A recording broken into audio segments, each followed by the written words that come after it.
जरा जास्तच आहे.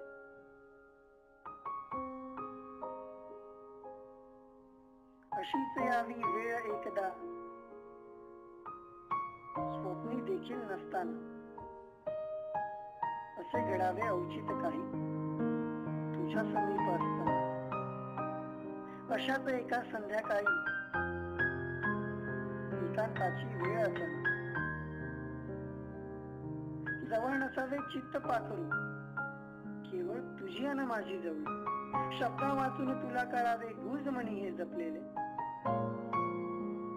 मुक्तपणे तू उधळून द्यावी जन्मभरी ते जपलेले.